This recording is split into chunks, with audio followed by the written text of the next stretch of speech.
Mon prénom c'est Flora. Bon, on va commencer. Hein. Bon, écoutez, bonsoir à tous et merci de votre venue. Un mot avant que je commence, mais en même temps je vais le citer pour lui faire honneur. Il y a eu une sorte d'incohérence dans les annonces que nous avons faites concernant ce cycle de conférences que nous avons débuté il y a quelques semaines avec la conférence sur le Brexit. Nous avions en effet annoncé que ce soir viendrait Bertrand Dutheil de la Rochère, qui est l'un des cofondateurs des Patriotes, après avoir été l'un des cofondateurs du mouvement républicain et citoyen de Jean-Pierre Chevènement, dont il fut par ailleurs le directeur de cabinet, pour présenter, parce que Bertrand vient de sortir un livre qui s'intitule « L'identité républicaine de la France ». Il était prévu qu'il vienne ce soir nous faire une présentation de son livre. Bon, il se trouve que Bertrand est d'une santé un peu fragile et qu'il habite Toulon dorénavant, après avoir habité très longtemps à Paris, et qu'il m'a appelé la semaine dernière pour me dire que son état de santé ne lui permettait pas tout à fait, pour cette fois-ci en tout cas, de faire le trajet, ce long trajet Toulon-Nantes. Alors, comme nous avions de longue date réservé cette salle, et que ce n'est pas si simple de réserver des salles municipale à Nantes, je crois que la réservation elle remontait il y a déjà quelques mois, nous n'avons pas voulu rendre la salle, et comme il se trouve, alors la plupart d'entre vous me connaissez comme un référent départemental du mouvement Les Patriotes, mais il se trouve que je suis spécialiste des questions d'éducation, eh bien nous avons eu une discussion notamment avec Thomas, lequel Thomas m'a dit « mais pourquoi ne dispenserais-tu pas donc sur ce créneau, dans cette salle, à la place de Bertrand, une conférence sur l'école, après avoir réfléchi une nuit, enfin je n'ai pas passé la nuit à me préoccuper du sujet, mais la nuit portant conseil, le lendemain, je lui ai dit en effet, c'est une bonne idée, parce que ce sujet est primordial et qu'il est important, par conséquent, que nous l'abordions, que nous en parlions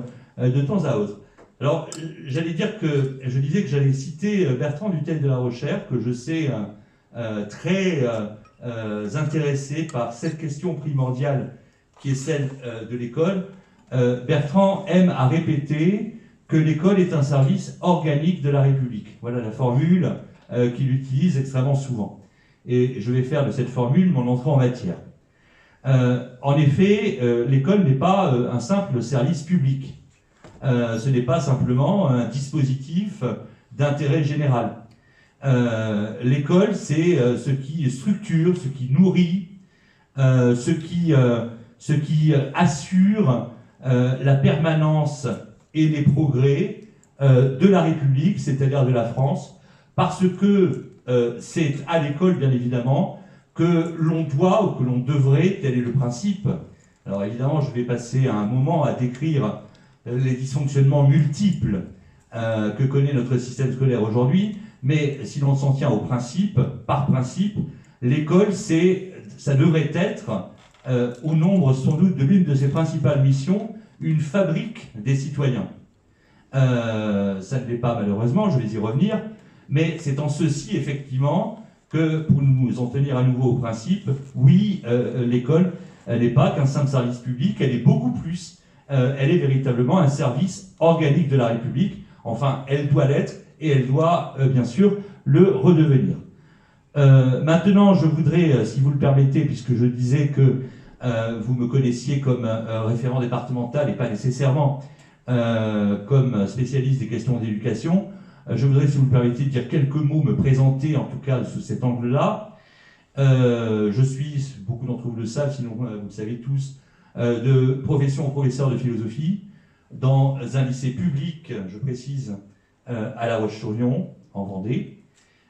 J'exerce ce métier depuis maintenant une trentaine d'années, oui, 30 ans, je crois quasiment année pour année, et depuis longtemps, depuis au moins le début des années 2000, je commets des articles, des analyses sur le système scolaire et particulièrement des analyses qui exposent ces dysfonctionnements que j'évoquais tout à l'heure. Articulé à ce travail, si vous voulez, d'écriture et d'analyse, eh bien, j'ai très logiquement, depuis longtemps, cherché à m'engager pour redresser le système scolaire, sinon pour le sauver. J'ai cru pendant un temps, à tort, que cet engagement pouvait être efficient dans un cadre syndical.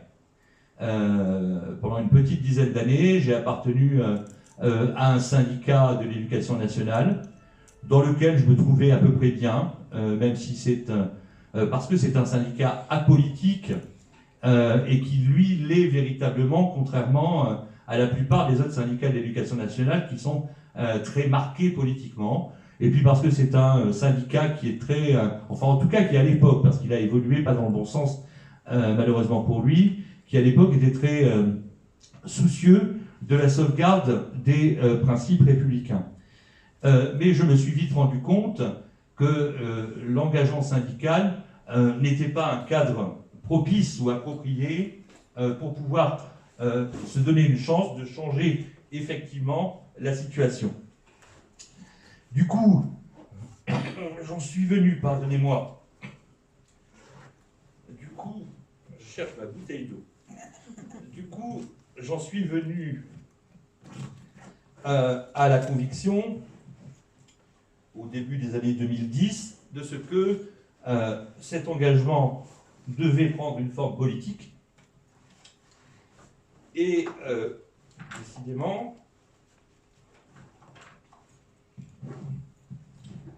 là voilà, que mon engagement devait donc prendre une forme politique et que ce ne serait qu'à la condition d'un accès au pouvoir et de la mise en place d'une réforme d'ampleur. Sinon, comme je le dis depuis maintenant quelques années, de la mise en œuvre d'un grand plan de sauvetage, que nous pourrions effectivement redresser notre système d'enseignement. J'ai donc rejoint, sur fond de sollicitation, pour le rejoindre dans le but d'y constituer un mouvement professionnel enseignant. J'ai donc rejoint en 2011, peu de temps après l'accès de Marine Le Pen au pouvoir, à la présidence du mouvement, j'ai donc rejoint le Front National, et nous y avons fondé, sous la houlette de Florian Philippot, qui était à cette époque-là, un collectif professionnel qui s'est appelé le collectif Racine, les enseignants patriotes, dont je fus l'un des cofondateurs et par ailleurs le président. Le collectif Racine, maintenant ça remonte à un peu plus de 10 ans, donc ça a été un peu oublié, mais le collectif Racine avait atteint une véritable notoriété. La ministre de l'époque, Najat Vallaud-Belkacem, avait dû s'expliquer sur la progression du vote FN parmi les enseignants sur un plateau de télévision face à Francis Letellier sur France 3. Nous avions particulièrement mené un certain nombre d'actions visibles de défense des classes préparatoires, par exemple, et autres actions du même type. Et surtout, nous avons constitué, en travaillant véritablement d'arrache-pied, en constituant en interne des groupes de travail, eh bien, nous l'avons constitué, ce grand plan de sauvetage dont l'école a tant besoin. Nous avons constitué un programme complet, intitulé « 100 propositions pour l'école et l'université de demain », qui a été solennellement remis à la candidate Marine Le Pen lors de la convention dédiée à la question de l'école, à la convention présidentielle, donc avant la présidentielle de 2017. Et ainsi, je fus l'un de ces 30 conseillers lors de cette présidentielle, conseiller en charge des questions d'éducation, et j'ai porté donc à ce titre la parole de la candidate et la parole du mouvement par ailleurs sur les questions scolaires. On sait ce qu'a été la suite après une campagne atroce en réalité, où les enjeux, comme c'est maintenant toujours le cas à l'occasion de chaque campagne, ont été totalement passés sous silence. Rappelez-vous cette campagne qui n'a porté que sur l'affaire des costumes de Fillon et les histoires de Pénélope, Donc il a été quand même assez difficile de pouvoir parler d'éducation.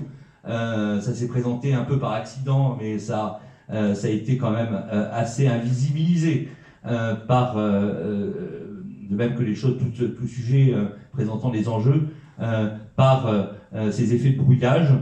Nous avons donc constitué dans ce cadre et présenté aux Français une partie, en tout cas, du programme pour le redressement de l'école de la République. Je précise un point, puisque nous sommes aux Patriotes, désormais, la quasi-totalité des contributeurs les plus importants de ce collectif Racine ont quitté le même jour que Florian Philippot et moi-même le Front National, ont rejoint les Patriotes, et nous pouvons considérer donc de façon parfaitement légitime que nous sommes donc propriétaires de ce programme qui demande à être quelque peu mis à jour, mais qui est toujours d'actualité, dont je vous dévoilerai tout à l'heure quelques-unes des pistes. Voilà. Bon, venons-en donc à notre sujet. Je dirais que depuis 5 décennies, oui, depuis les années 70, notre pauvre école, l'école de la République, est en déclin constant. Le terme de déclin est même faible. Je dirais qu'elle a connu un effondrement durant ces 5 décennies, et je n'hésiterai pas à utiliser le terme de naufrage pour qualifier l'état qui est le sien aujourd'hui. Alors évidemment, lorsque l'école est naufragée, cela pose un véritable problème pour les enfants et les jeunes qui lui sont confiés, mais cela pose également un énorme problème pour l'avenir de la nation. Dans le dernier mail que je vous ai adressé, annonçant donc la conférence de ce soir, je citais une phrase de Jules Simon qui disait que le peuple qui avait les meilleures écoles était par nécessité le premier peuple, et que s'il ne l'était pas aujourd'hui, il le serait en tout cas demain. Eh bien, nous savons ce qu'il en est. En France aujourd'hui, la situation de notre système scolaire est absolument catastrophique. Pour parler de façon un peu plus précise, je vous renverrai, parce que c'est très connu, aux classements internationaux qui sont, à chaque fois qu'ils paraissent, relayés dans les grands médias. Il y en a 2 principalement. C'est le classement PISA, qui objective, qui évalue plutôt le niveau de compétence, particulièrement dans la maîtrise de la langue, et le classement TIMSS, qui lui est un classement international qui évalue plutôt les compétences en calcul mathématique. Nous dégringolons année après année les classements. On va finir par pouvoir creuser pour trouver du pétrole. Hein. Quand à l'opposé, écoutez, les pays asiatiques comme la Corée du Sud par exemple, en moindre mesure, certains pays scandinaves, eux, sont en haut de classement. Eh bien, nous, Français, nous dégringolons. Bon, je prendrai, sans développer, parce que je pourrais donner quantité d'exemples de ce naufrage, je prendrai une autre illustration en me situant, si vous voulez, à 2 moments charnières du cursus d'études. Il faut bien mesurer que dans la situation actuelle, c'est 40% des enfants sortant de l'école primaire qui ne maîtrisent pas la lecture et l'écriture, qui pourtant arrivent au collège. 40%, rendez-vous compte. Et par ailleurs, pour prendre un cas donc, se situant à l'autre bout, si je puis dire, du cursus d'études, il faut aussi mesurer que 50%, un peu plus de 50% des étudiants en première année, eh bien, ne réussissent pas leur première année, ne valident pas leur première année. Voilà. La situation est celle-ci. Bon, je parle par ailleurs 2 jours après un drame, un de plus, comme il y en a tant et tellement souvent aujourd'hui, qui a eu lieu en milieu scolaire à Nogent-sur-Marne. Bon, il faut prendre la mesure aussi de ce que de très nombreux établissements scolaires, collèges et lycées, sont véritablement gangrénés par la violence. Enfin, le terme de violence est ici trop faible. La délinquance et plus encore maintenant ont lieu des meurtres. du coup, dans ces établissements, il s'agit davantage d'essayer de gérer la paix sociale que d'instruire. Et j'ajouterai, parce que ça a beau être mon corps de métier, que des enseignants, et en nombre, marqués politiquement généralement, sont véritablement complices et coupables de cette situation, de ce désastre. Je vais y revenir également. Bon. Pour tout de même apporter quelques notes positives, je suis certes professeur d'enseignement public, je le disais, mais il existe, que ce soit dans le public ou dans le privé, des lieux encore préservés. D'abord, le système français est de telle sorte que, si je parle de l'enseignement supérieur, bon, je parlerai moins que de l'enseignement scolaire et secondaire, eh bien, dans l'enseignement supérieur, il y a en France, c'est une spécificité française, d'un côté les universités, de l'autre côté les grandes écoles. Bon, beaucoup d'universités, quand il y a, je veux dire, dans la même filière, des équivalents au niveau des grandes écoles, eh bien, sont d'un niveau tout à fait indigent.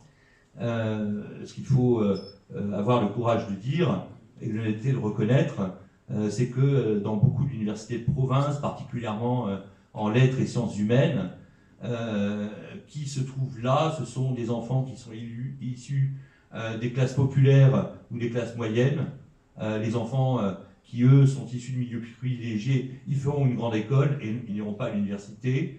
Et malheureusement, ce sont des enfants, enfin des jeunes à ce moment-là, qui donc, issus de classe moyenne, parce qu'ils font des études, se tiennent sans doute dans l'illusion et tiennent sans doute leurs parents dans la même illusion, qu'ils vont mieux réussir qu'eux, alors qu'en réalité, il y a quantité de filières universitaires pour le peuple, pour les gueux, qui ne connaissent pas de réels débouchés.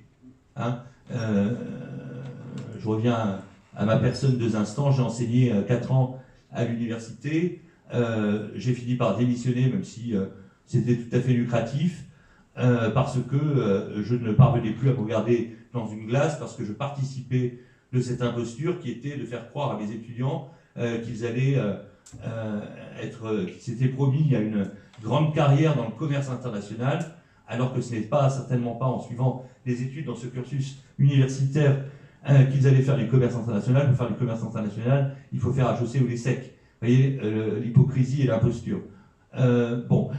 Alors, évidemment, les grandes écoles sont tout à fait préservées de ce déclin.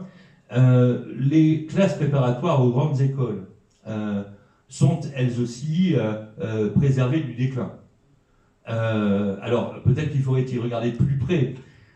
Effectivement, peut-être que dans certaines CPGE, il y a eu également je ne sais pas, une sorte d'érosion des exigences, c'est bien possible. Mais enfin, celle que je connais me semble, elle, préservée.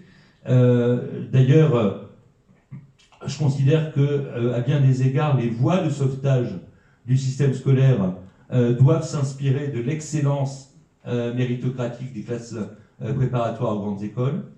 Bon, et puis par ailleurs, bien sûr, il existe au niveau du secondaire et du primaire et de l'élémentaire, enfin surtout du secondaire, des établissements, nous le savons tous, extrêmement privilégiés, qu'ils soient privés ou publics du reste. Hein. Ce ne sont pas que des établissements privés. D'ailleurs, il y a une partie du privé qui lui aussi est touché, le privé sous contrat, qui lui aussi est touché par l'effondrement dont je parle. J'ajouterai, c'est assez connu, que à l'école alsacienne, par exemple, à Paris, qui est un exemple de ces établissements, il est piquant de se dire, ou piquant ou désespérant, de savoir que nos ministres de l'Éducation nationale y placent leur progéniture, alors que dans le même temps, tous quasiment sans exception, on pourrait faire la liste, mais je ne veux pas être trop long, je vois, moi, deux ministres de l'Éducation nationale depuis les 30 ou 40 dernières années qui me semblent sauvables, ou auxquels on peut reconnaître quelques mérites, 2 seulement. Hein. C'est Gilles de Robien, qui a été ministre de l'Éducation nationale il y a déjà longtemps, lors du second septennat de Jacques Chirac, et surtout Jean-Pierre Chevènement, qui fut un excellent ministre de l'Éducation nationale. Alors j'ai ouvert le dossier Jean-Pierre Chevènement, j'aurais pas dû, parce que ça demande un mot de précision. On impute souvent à Chevènement d'avoir voulu donner le bac à 80% d'une classe d'âge, car Chevènement est connu pour la phrase qui, pour la citer de façon exacte, était « il s'agit de conduire 80% d'une classe d'âge au niveau du baccalauréat ». Et donc on impute à Chevènement d'avoir donné le bac à tout le monde, d'avoir permis que ça se fasse. En réalité, ce n'est pas du tout ce que Chevènement voulait dire et ce qu'il souhaitait, bien évidemment pas. Ce qu'il voulait, c'était un élèvement, une élévation générale du niveau et sur fond de création du bac professionnel. C'était dans ce contexte-là. Hein. Bon, Chevènement a été un bon ministre de l'Éducation nationale aussi, on pourra en reparler s'il y a des questions tout à l'heure, le cas échéant. Bon, alors je voudrais tracer assez rapidement, parce que je vois que le temps passe, un certain nombre d'analyses, présenter un certain nombre d'analyses plus précises permettant d'expliquer pourquoi l'école s'est-elle à ce point effondrée. Je considère qu'il y a 4 raisons principales. La première, eh bien, c'est la confusion entre l'égalité et l'égalitarisme. Confusion qui est imputable à des gens extrêmement influents. Je pense en particulier au sociologue Pierre Bourdieu, dont il ne faut jamais oublier qu'il a inspiré un rapport qui a lui-même inspiré, donc il est le co-auteur d'un rapport, pardon, le rapport Bourdieu-Gros, qui a inspiré une des lois les pires qu'a connu notre système scolaire, qui est la loi Jospin de 1989. Et Bourdieu, le sociologue Pierre Bourdieu, a sciemment entretenu cette confusion, alors je ne peux pas croire qu'il l'a commetté lui-même, hein, et elle a été amplifiée par un certain nombre de ses disciples. Alors, j'explique ce que je veux dire par la confusion entre l'égalité et l'égalitarisme. Et je dirais, pour le dire autrement, que l'égalitarisme, c'est l'exact opposé de la véritable égalité. L'égalitarisme, ça consiste à abaisser, nous y retrouvons, le niveau pour que tout le monde y arrive. Voilà. Comme lors d'une course de l'obstacle, vous voyez, pour que tout le monde arrive à sauter l'obstacle, eh bien, on met les obstacles au ras du sol pour tout le monde. Comme ça, tout le monde y arrive, et on a l'impression d'avoir œuvré dans le sens de l'égalité et d'avoir démocratisé la chose, vous voyez. Eh bien, c'est très exactement ce qui s'est fait. Voilà. Et ce qui s'est fait en réalité, donc, à rebours de ce qu'est l'égalité républicaine bien comprise, qui inclut au passage l'équité, dont je vais me permettre une nouvelle citation, dont une phrase de Paul Langevin, qui fut l'un des 2 auteurs du plan de redressement de l'école à la Libération, le plan Langevin-Vallon. Paul Langevin disait, et là c'est la formule chimiquement pure de l'égalité bien comprise, que l'école devait devait permettre la sélection des meilleurs par la promotion de tous. Ça, c'est l'égalité. C'est-à-dire que, en somme, la véritable égalité, c'est d'abord l'égalité des chances. C'est-à-dire donner beaucoup à tout le monde, et particulièrement à ceux des enfants qui ont le plus besoin de l'école, parce que il va de soi que ceux qui sont issus de milieux très favorisés, si l'école ne leur donne pas suffisamment en termes de savoir, eh bien, c'est au fond pas si grave, parce qu'ils auront la possibilité de se voir payer des professeurs particuliers par leurs parents, d'être envoyés dans telle boîte à bac, d'être envoyés dans telle université étrangère d'élite. Par contre, au contraire, les enfants qui sont issus des milieux sociaux les plus défavorisés, eux, ce que l'école ne leur donne pas, eh bien, ils ne l'auront jamais. La condition qui est de donner beaucoup à chacun, et particulièrement à ceux qui ont tout à attendre de l'école, c'est ce qui rend juste la sélection qui doit avoir lieu de toute façon. Voilà. Là, il ne s'agit pas de baisser les obstacles pour que tout le monde, au plus bas, pour que tout le monde puisse les franchir, mais il s'agit de donner une préparation physique, si je file la métaphore, suffisante à chacun pour que, selon les talents, le mérite, les efforts, à proportion de cela, il y en ait qui parviennent à sauter les obstacles les plus élevés. J'ajoute, puisque l'on parle de sélection, et des meilleurs, comme disait Paul Langevin, qu'on peut être meilleur, bien sûr, dans différentes voies. Qu'on peut être meilleur dans la voie, le cursus long, les humanités, etc., mais également, et je vais y revenir, sur le meilleur dans la voie professionnelle, bien évidemment. Et je me refuse pour ma part à toute hiérarchie, si vous voulez, implicite des intelligences et des compétences. Voilà. Je considère au contraire qu'il faut remettre de la méritocratie, donc de l'égalité républicaine, partout, dans toutes les voies. Bon, eh bien, ce n'est pas l'égalité véritable dont je viens de parler à l'instant qui a été maintenue dans notre pauvre école, mais c'est au contraire l'égalitarisme niveleur qui a triomphé. Alors, désignons rapidement les responsabilités. Je considère que le péché originel, c'est la loi Haby de 1975. Vous voyez, ça remonte tout de même, voilà, aux années 70. Un ministre centriste, c'est l'époque, en quelque sorte, où le gouvernement Giscard a, si on y réfléchit bien, poursuivi un certain nombre réalisé un certain nombre de rêves qui avaient couru dans les esprits agités en mai 68. Et donc, on doit à René Haby d'avoir institué le collège unique. Voilà, le fameux collège unique. Alors, le collège unique, c'est un véritable péché originel, parce que nous y sommes donc tous passés. C'est un collège parce qu'il s'agit d'y mettre tous les enfants sans opérer entre eux la moindre espèce de sélection, en tout cas explicite.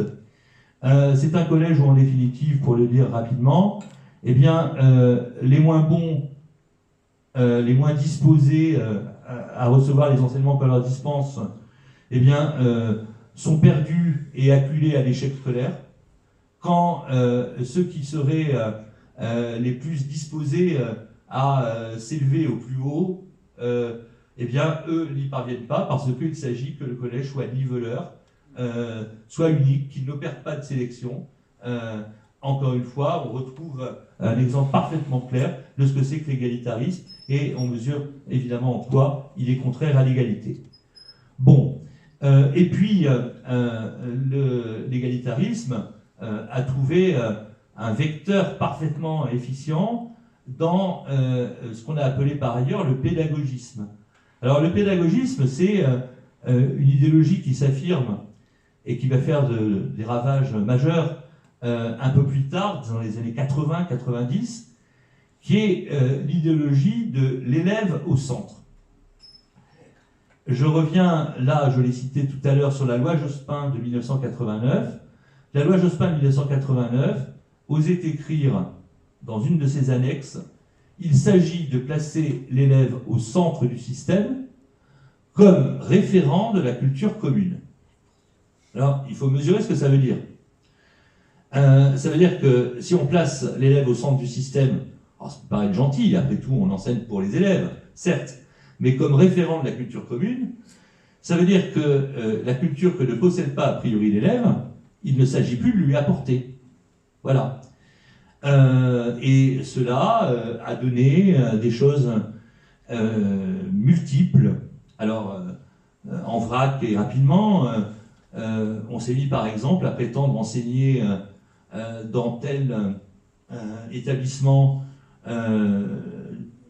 situé en zone sensible, comme l'on dit, eh bien, le français, non pas du tout sur la base des grands auteurs, mais sur la base de textes d'un rappeur, par exemple, vous voyez, puisque la culture commune de ces élèves, considérait-on, eh bien, c'était certainement pas la grande littérature, Mais le rap, donc, ne leur parlons que de rap, pour ne pas les élever, en réalité, au-delà de leur culture commune. Alors, on s'imagine bien ce qu'il y a de scélérat dans cette pratique, parce que du coup, ça veut dire que l'école a tout simplement renoncé à instruire. Et c'est-à-dire qu'elle a pris donc le chemin tout à fait inverse de celui que je décrivais, qui est au contraire de donner beaucoup à chacun, et particulièrement à ceux qui sont issus des milieux les moins favorisés. Bon. Autre chose, on a rendu... allez, je parle à nouveau de ma pratique. Moi, je maintiens, parce que je me considère comme un résistant, aux patriotes, nous sommes des résistants, et que je suis aussi un résistant dans ma pratique professionnelle, je maintiens la pratique du cours magistral, ex cathedra, comme on disait autrefois, c'est-à-dire du haut de la chaire. Enfin, il n'y a plus de chaire, il n'y a même plus d'estrade. On a supprimé les estrades, bien évidemment, parce que les estrades, en quelque sorte, symbolisaient la verticalité de la transmission, justement ce que, au titre de l'égalitarisme et du pédagogisme, on s'est mis à haïr. Et donc, du coup, prétendre instruire en apportant, par une parole magistrale, un véritable savoir, tout en faisant, bien sûr, les efforts de pédagogie qui sont nécessaires pour la rendre abordable, eh bien, c'est devenu une marque d'autoritarisme, voire de fascisme. Voilà. Il est fasciste de prétendre instruire des élèves parce qu'on les exempte de leur culture commune. Voilà où nous en sommes. Alors, du coup, eh bien, le résultat, c'est celui qui est aujourd'hui observable, c'est-à-dire que les établissements scolaires ont marginalisé le savoir, ont relégué le savoir à la périphérie de l'école. Je dirais que l'une de mes premières surprises lorsque je suis entré dans une salle des professeurs en tant qu'enseignant, c'est que je n'y ai vu aucun livre. Voilà. Et bien évidemment, pour reprendre le titre connu du best-seller de Jean-Paul Brigelli, que j'ai côtoyé, avec lequel il m'est arrivé d'échanger, on s'est mis à fabriquer des crétins. Voilà. Et je pèse mes mots, là encore. C'est-à-dire que les enfants, enfin les lycéens d'aujourd'hui, le lycéen moyen, sait pertinemment qu'il peut changer de genre. Alors ça, il le sait pertinemment parce qu'on ne cesse de lui répéter du matin au soir. Par contre, il est incapable de situer dans le temps le siècle des Lumières. Voilà. En terminale. Bon, alors, le déclin de notre école, je vais un peu abréger parce que je voudrais en venir à des pistes de redressement. Le déclin de l'école a évidemment été aussi produit, mais tout ça est donc étroitement lié, par l'effondrement de la figure du maître et de l'autorité qui lui était attachée. Quand on parle d'autorité, je crois qu'on fait souvent un contresens. L'autorité, c'est pas la même chose que la sanction.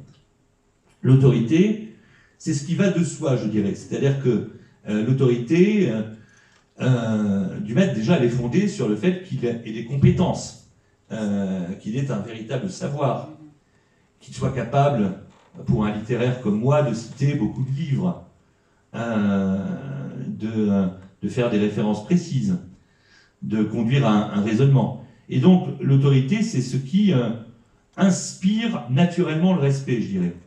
Voilà. C'est pas la même chose que ce qui relève de la sanction. Et d'ailleurs, du point de vue de l'autorité, je dirais que la sanction, c'est une sorte de faillite de l'autorité. On sanctionne quand on n'est pas reconnu comme légitime, bien évidemment. Et donc, évidemment, puisqu'il s'est agi de ne plus instruire, eh bien, très logiquement, les maîtres ont perdu toute espèce d'autorité, puisque leur autorité est en principe fondée sur le savoir qu'ils ont la charge d'instruire. Alors, cela, c'est, là encore, géométrisé dans les salles de classe, vous voyez. Je disais que je regrettais la disparition des estrades, qui symbolisaient cette verticalité de la transmission, dans quasiment tous les cours, ou en tout cas dans de très nombreux cours.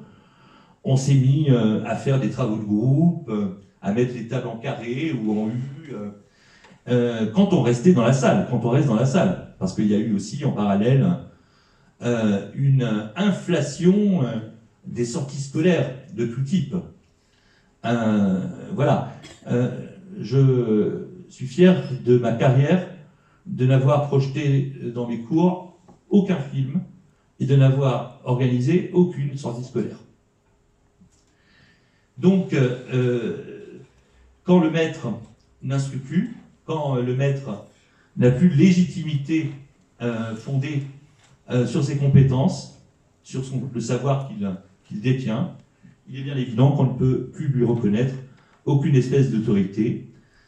Bon, et que cela favorise, parce qu'il y a quand même évidemment un lien, le fait que l'école, plus globalement, ne puisse plus alors du coup être un sanctuaire, comme disait Jean Zay, où la violence des hommes, par principe, j'ajoute par principe, ne devrait pas entrer, mais au contraire, que l'école soit ouverte aux quatre vents de la violence sociale.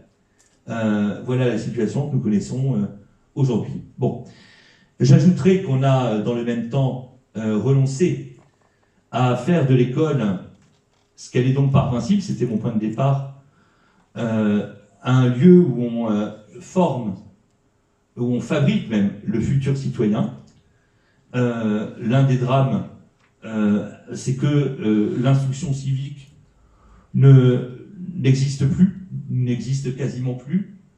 Ce qui s'appelle, je crois que c'est le dernier avatar, l'éducation morale et civique, voilà, c'est ça. Mais pas une instruction civique véritable. Je crois même qu'il est demandé aux enseignants de ne pas transmettre de savoir dans les textes officiels pour favoriser le débat, donc on ne cherche pas même. Moi, ce qui me terrorise quasiment, en pensant à notre démocratie, c'est que des jeunes gens qui accèdent au droit de vote n'aient absolument aucune connaissance, tout particulièrement du fonctionnement de nos institutions. Voilà. Alors, de là à penser que ce serait un but effectivement visé, ou subrepticement visé, il n'y a qu'un pas. Tout ça est évidemment parfaitement inquiétant. Alors que dire, bien sûr, de la transmission de l'amour de la France? Il est bien évident que ça appartient aux vieilleries, il n'en est même plus question. Et celui qui aurait, comme cela peut m'arriver, en présence de collègues, eh bien l'audace de dire que c'est peut-être l'une de nos missions aussi que de transmettre l'amour de la France, passera inévitablement pour le pire des fachos.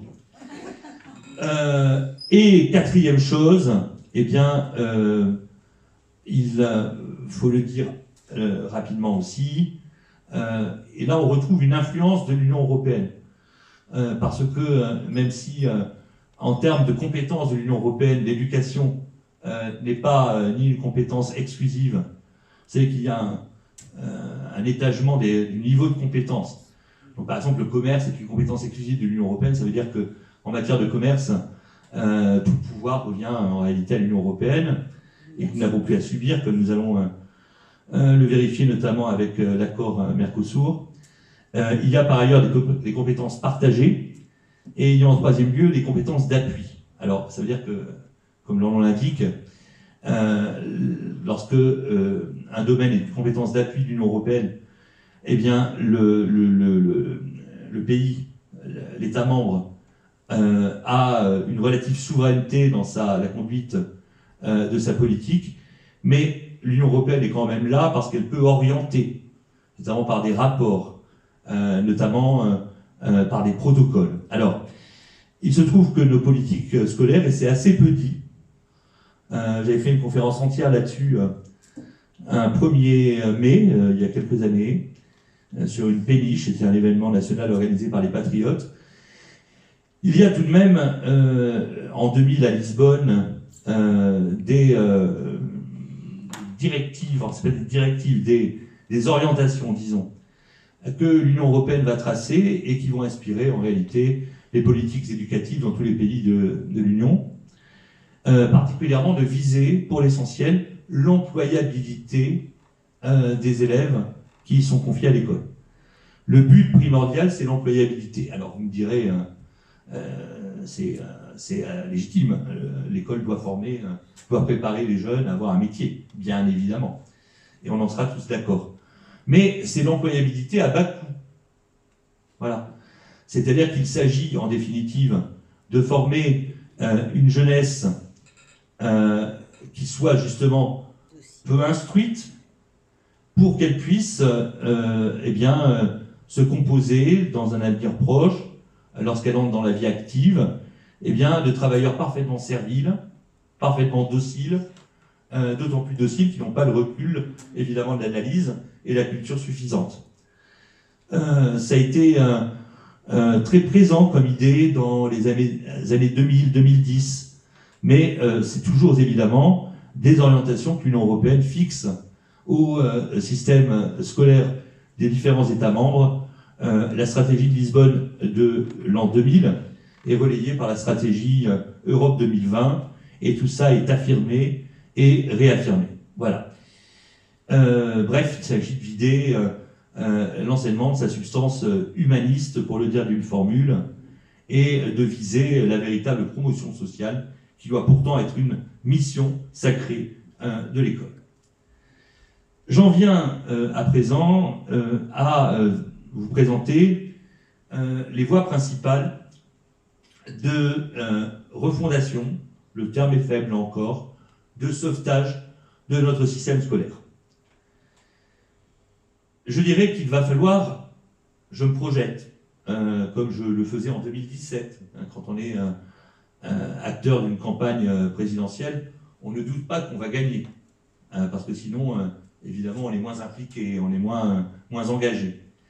Et je continue à me projeter, parce que je vous renvoie d'ailleurs à la revue Défis souverainistes, qui est donc la revue du pôle d'expertise de notre mouvement, qui parle du triomphe des patriotes. Alors, il parle surtout en l'état du triomphe de Trump et de Nigel Farage en Grande-Bretagne, mais dans le triptyque, j'ai rajouté Florian Philippot, il s'en faudra de peu pour que, la question après c'est de savoir quand, pour que la conscience véritablement se fasse de ce en quoi l'Union européenne est une prison insupportable dont il faut nous libérer d'urgence. Et donc, dans mon domaine de compétence principale, qui est donc les questions scolaires, je me place dans la perspective où j'aurais à mener, mettre en œuvre ce plan de redressement, ce plan de sauvetage, dont je vous présente donc les principales voies. Plusieurs leviers devront être activés simultanément. Le premier levier, ça va être celui de revoir en profondeur ce qui se passe à l'école primaire. Parce que, évidemment, c'est à l'école primaire que tout se joue. Il faudra, et ce n'est pas une formule creuse dans ma bouche, il faudra revenir à un véritable enseignement des fondamentaux, ou bien des savoirs élémentaires. L'école élémentaire, par son nom, renvoie aux éléments de tout savoir, sans lesquels rien n'est possible ensuite. Il va de soi que à l'école primaire, on doit principalement apprendre à écrire, à lire, et aussi le calcul, mais aussi certaines bases en histoire et géographie. Commençons par l'histoire et la géographie nationale, ça me paraît plutôt logique. Et c'est là justement où un soin tout particulier doit être porté. Vous voyez en quelle mesure je tiens à cela, ça fait 3 fois que je le dis, aux élèves qui sont issus des milieux les moins favorisés socialement, qui sont aussi malheureusement souvent les moins favorisés culturellement, les enfants de cadres supérieurs ou les enfants de profs qui ont l'école à la maison, souvent entrent en CP en sachant à peu près déjà lire. Ceux, au contraire, de gens qui ont des professions bien moins, comment dire, reconnues, vont ne pas savoir ça. ne pas savoir lire en entrant à l'école. Et donc c'est en leur direction que l'effort doit prioritairement porter. Alors très concrètement, ce que nous préconisons, c'est qu'à l'école primaire, ce soit la moitié du temps d'enseignement qui soit consacré à l'enseignement du français, de la lecture et de l'écriture. Et surtout, point très important, nous préconisons, alors sans que nous soyons forcément passéistes par goût, hein, même si pas mal de nos mesures reviennent à des pratiques antérieures, simplement le fait est que comme, je dirais, que lorsque tout décline, le véritable progressisme, c'est d'être conservateur. Et donc de revenir de façon assumée sur les choses qui se faisaient auparavant. Il faut que l'année soit véritablement, et tout son sens, l'année scolaire, je veux dire, car nous sommes depuis quelques années entrés dans une logique des cycles, qui revient à dire qu'après tout, si l'enfant ne sait pas lire ni écrire à la fin du CP, ce n'est pas très grave, parce qu'il l'apprendra au CE1, puis au CE2, puis pourquoi pas en CM2, et bref, il arrive en 6e sans savoir ni lire, ni écrire, ni compter. Il faut bien évidemment finir avec cette logique curriculaire, comme disent les pédagogistes pédants. Bon. Le deuxième levier à activer, et simultanément, est le levier qui va consister à procéder à une revalorisation effective de la voie professionnelle. La voie professionnelle, alors que, et c'est bien ce qui est le plus triste au fond, alors que des débouchés existent, de véritables débouchés existent, avec parfois même des métiers qui peuvent s'avérer très satisfaisants du point de vue de la rémunération. La voie professionnelle est une voie qui fuit assez globalement, parce qu'elle est perçue par les jeunes comme par leur famille comme étant une voie de relégation. La voie professionnelle, elle souffre principalement eh bien, d'un défaut d'image. Elle souffre d'une dévalorisation symbolique. Eh bien, il va falloir réhabiliter pour de bon et pour de vrai. J'ai bien conscience que la formule de revalorisation de la voie professionnelle est là aussi une formule qui est souvent utilisée, qu'on entend souvent, comme celle de se recentrer sur les fondamentaux, mais il faut traduire ça en actes. Alors, je ne vais pas entrer dans les détails, mais nous avons construit des solutions, envisagé des solutions très concrètes. La revalorisation effective de la voie professionnelle, elle peut passer par l'instauration de grandes écoles des métiers, par exemple. Par le fait de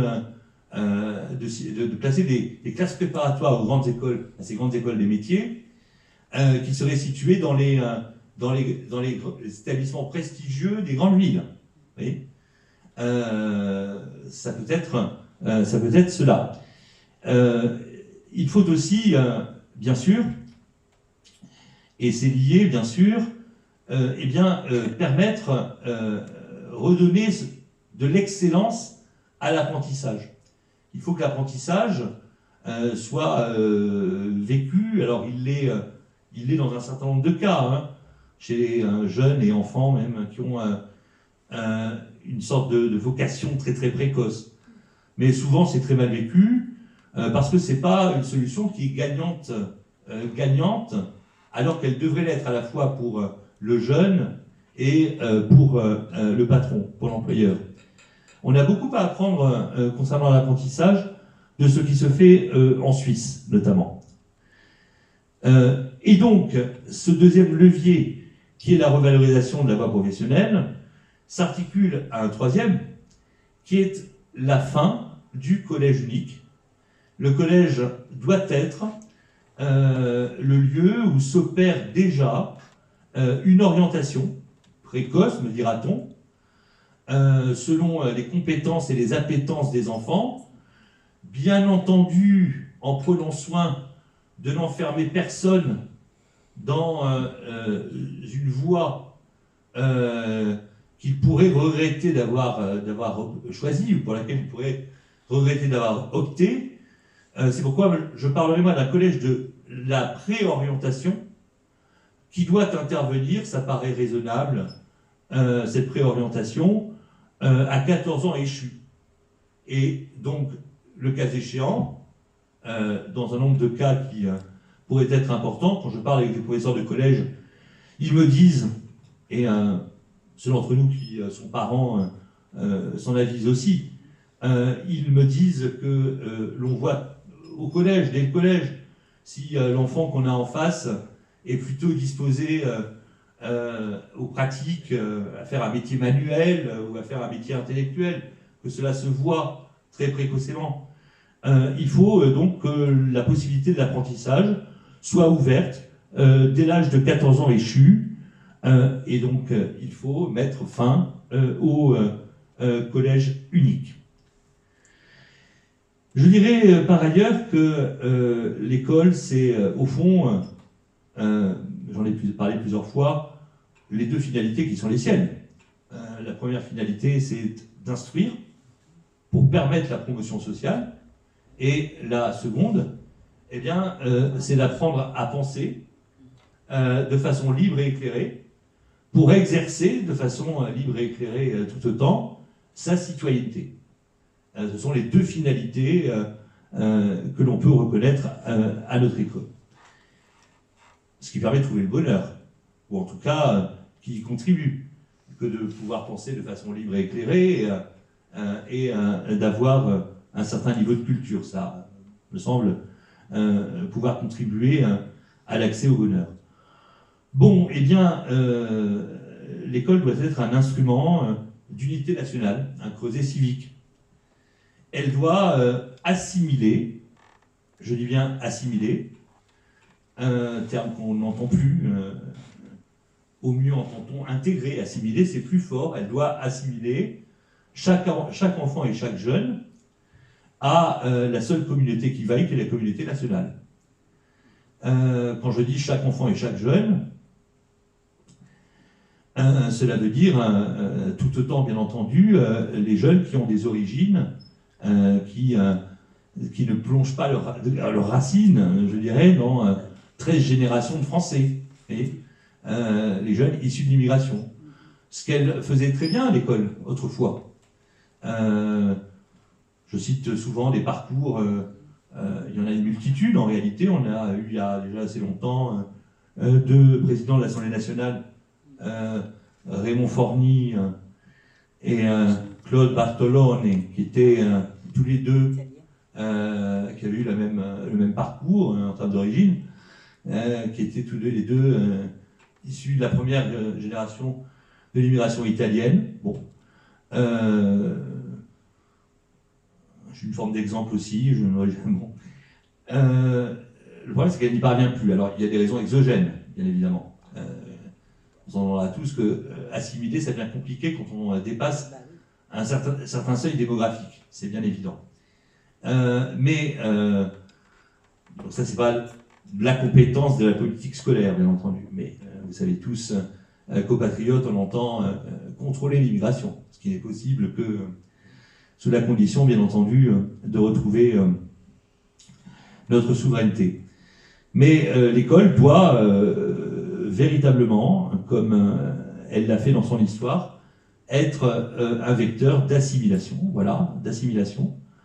Alors, pour assimiler les enfants à la France, à la République, il faut la leur faire aimer, c'est-à-dire, bien sûr, leur enseigner l'histoire d'une façon qui ne soit pas culpabilisante, qui ne soit pas placée sous le signe sempiternel de la repentance, mais bien sur une façon qui donne en exemple les pages les plus glorieuses de notre histoire, vous voyez. Je ne vais pas pouvoir tout dire, bien sûr, de ce dont j'aimerais vous parler. Et par exemple, pas plus tard que tout à l'heure, j'avais un doute. Mon doute s'était porté sur le fait de savoir si c'était par le même décret que Napoléon Ier avait créé le baccalauréat et l'agrégation. j'avais un doute.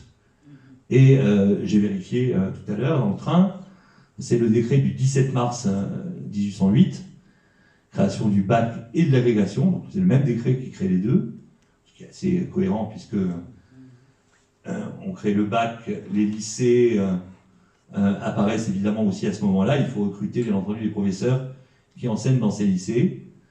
Et je ressentais, en lisant, en vérifiant donc que c'était bien Napoléon à qui l'on devait la création de ces grandes choses, et bien une fierté de Français, me disant d'ailleurs qu'il n'y avait pas de grand équivalent dans d'autres pays de cette excellence.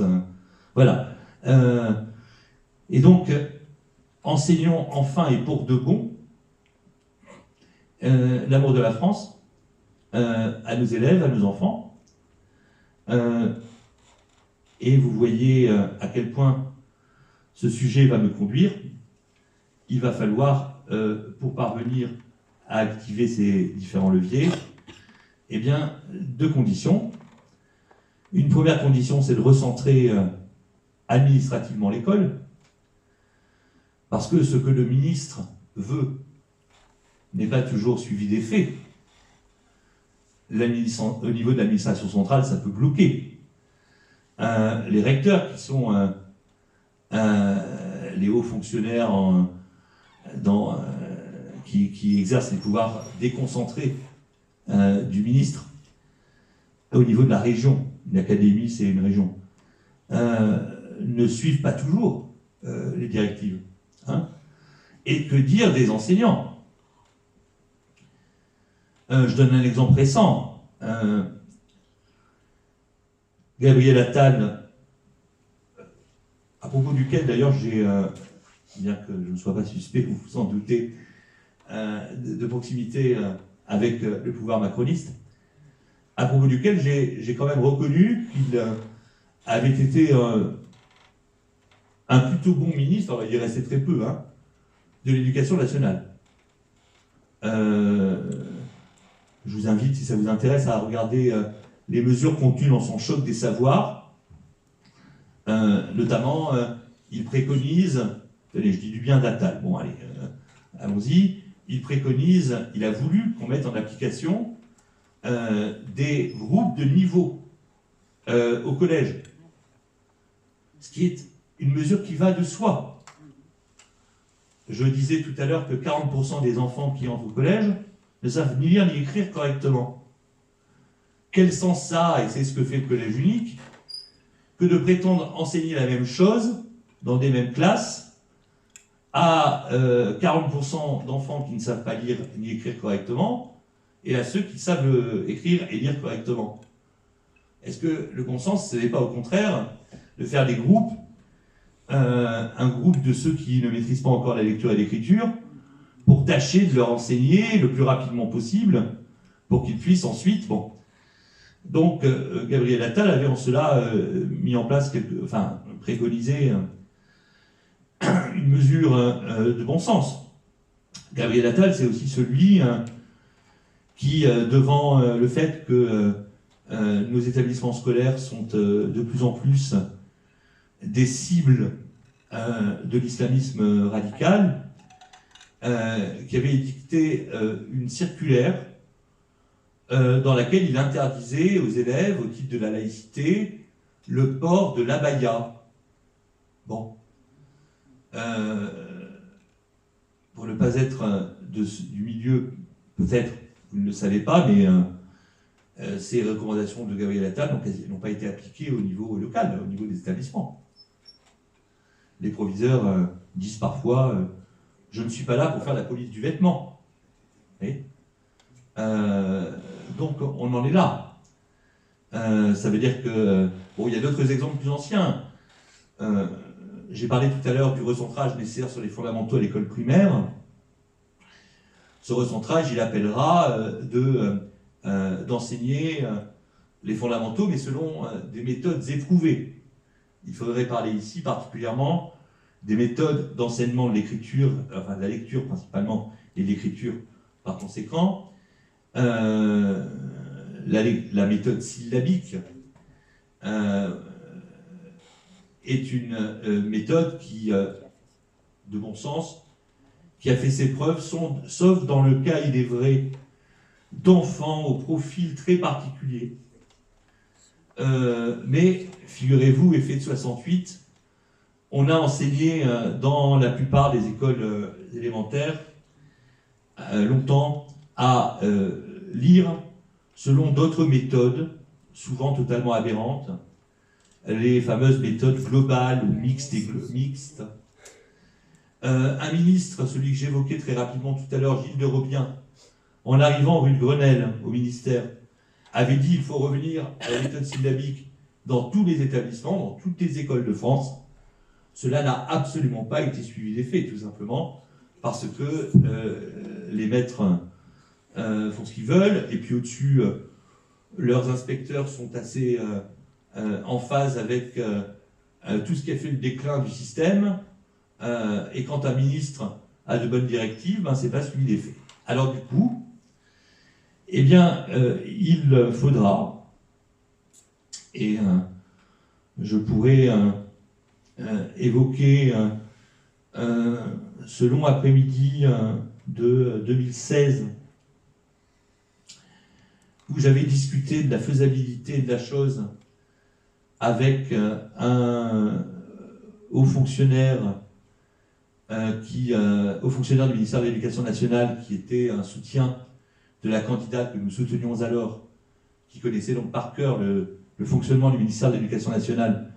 Nous avions passé un après-midi à réfléchir à la façon de faire pour y arriver. Eh bien, il faudra recentrer l'administration de l'Éducation nationale, changer, bien sûr, parce que les ministres passent, mais les directeurs de l'administration centrale beaucoup moins vite. Eh bien, il faudra changer.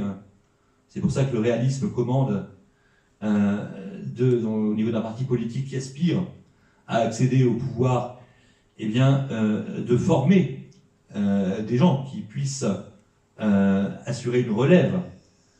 Si on ne prend pas la main sur les ministères, on sera dans le cas de Robien, dont les directives sont restées lettres mortes. Voilà. Donc tout ça, évidemment, sera une nécessité à mettre en place, parce que je ne vois pas en réalité d'autre voie que celle de la réforme. Et puis, bien sûr, il faudra, ce sera une des difficultés majeures à laquelle nous serons confrontés, il faudra faire avec la situation qui est l'orientation idéologique dominante dans l'éducation nationale, de nombre d'enseignants qui le sont, disons-le simplement, pour bonne partie, pas même républicains. Pas même républicains, je dirais que beaucoup ont sans doute assisté avec une sorte d'adhésion totale à la croisière s'amuse. Vous savez, l'aventure Greta Thunberg, etc. Ces gens-là, en fait, sont islamo-gauchistes, voilà, disons-le. Particulièrement, je pourrais les citer, il n'y a aucun souci. J'ai écrit beaucoup d'articles, fait beaucoup de vidéos sur ces sujets-là. Peut-être les pires sont-ils, même sans aucun doute, les pires sont-ils ceux qui sont regroupés dans le syndicat Sud Éducation, dont la seule lecture d'un tract vous horrifierait. Parce que ces gens-là n'ont même plus comme idée d'instruire la jeunesse. Ils sont pourtant enseignants. C'est plus leur sujet, c'est plus leur souci. Pour eux, instruire, ce n'est pas la finalité de l'école telle qu'ils la voient et telle qu'ils la pratiquent. Pour eux, l'école doit être inclusive, c'est-à-dire doit être le lieu où on fait une fausse égalité entre des gens pensés, essentialisés, en réalité, en fonction de la communauté à laquelle ils appartiendraient. Alors, ces gens-là ont du pouvoir dans les établissements. Ils ont du pouvoir, notamment via les conseils d'administration. Et particulièrement, c'est ceux qui pèsent pour qu'il y ait des semaines. Donc la semaine LGBT, par exemple. la semaine de l'égalité hommes-femmes contre les violences sexistes et sexuelles. En fait, voilà ce qui se passe dans les établissements scolaires, lycées compris aujourd'hui. Bon, ces gens-là déforment la jeunesse. Je garde mes propos vraiment sévères pour un livre auquel je travaille, qui est en préparation, que j'intitulerai probablement, ce qui résume bien mon propos là, l'école contre la République. Parce que par la présence en son sein de gens qui sont tellement ennemis de la France et de la République, en fait, le résultat, c'est que l'école, pour partie, agit contre la République. C'est même plus qu'elle n'en est plus un service organique, c'est qu'elle elle agit contre elle. Elle participe à sa destruction. Voilà. Bon, alors, cela ne pourra trouver de solution, et ça ne sera évidemment pas immédiat, sauf, mais nous ne sommes pas les staliniens, à la condition d'une révocation massive. Mais nous ne sommes pas de ces gens-là qui pratiqueraient de telles mesures. Ben, il faut revoir en profondeur la formation des enseignants. Aller totalement à rebours de ce qu'elle est aujourd'hui. C'est-à-dire replacer les compétences disciplinaires au centre de cette formation, et puis attendre, c'est quand même bien le moins de fonctionnaires de la République, que ces gens-là adhèrent au principe de la République. C'est-à-dire à l'universalisme républicain. L'égalité, c'est l'égalité des citoyens, qui sont par principe égaux entre eux, que l'on définit, abstraction faite, de tous les particularismes que peuvent être la couleur de peau, l'orientation sexuelle, ou que sais-je. Bref, on est à rebours. Le principe de la République se situe à l'opposé, enfin c'est plutôt l'inverse. L'idéologie de nombre des enseignants les situe en porte-à-faux complet par rapport au principe de la République. Ils sont convertis au wokisme, pour utiliser ce terme. Et donc, il s'en faudra le temps nécessaire, bien évidemment, mais la formation des enseignants doit être profondément repensée. Et j'ai la conviction aujourd'hui qu'il est impératif qu'on demande, comme on le demande d'ailleurs à un certain nombre de fonctionnaires ou de hauts fonctionnaires, peut-être plutôt dans d'autres secteurs, qu'on demande aux futurs enseignants de leur part une caution démocratique, républicaine plutôt, bref, qu'on jauge leur volonté, leur disposition à défendre les principes fondamentaux de la République. Et j'ajouterai qu'à cette condition, il faudra bien entendu envisager une revalorisation de la fonction enseignante, parce que je dissertais tout à l'heure sur l'autorité, c'est-à-dire ce qui inspire naturellement le respect. Il faut que les enseignants soient décemment payés. Aujourd'hui, il y a un véritable problème qui est celui d'une crise des vocations qu'on comprend parfaitement. Il faut être fou pour faire ce métier, donc c'est bien ce que se disent les gens qui seraient susceptibles de le faire. Il y en a beaucoup aussi qui arrivent à décrocher un concours parfois encore exigeant, parfois encore, pas dans toutes les disciplines, puisque dans certaines disciplines, il y a autant de postes que de candidats. Mais en philosophie, par exemple, le concours demeure exigeant. Et alors qu'ils ont fait l'effort d'une année de préparation pour décrocher ce concours, finissent par démissionner très vite, parce qu'ils découvrent ce que c'est plus possible pour eux. Voilà. Donc, ce que nous proposons, et je crois que Thomas voulait dire un mot tout à l'heure, enfin me disait qu'il voulait dire un mot pour vous parler d'Arras, où nous organisons maintenant, c'est institutionnalisé, des assises de la souveraineté. Donc il y a un gros événement avec 3000, 4000 participants. J'ai demandé à Florian de faire une allocution sur la question scolaire, puisqu'on a des spécialistes de différents sujets qui sont regroupés donc dans le pôle d'expertise. Et donc je reviendrai tout ça. On a un programme qui est clé en main. Je vous y renvoie parce que j'ai à peine ratissé, dont j'ai parlé assez longuement, je crois. À peine ratissé le principal.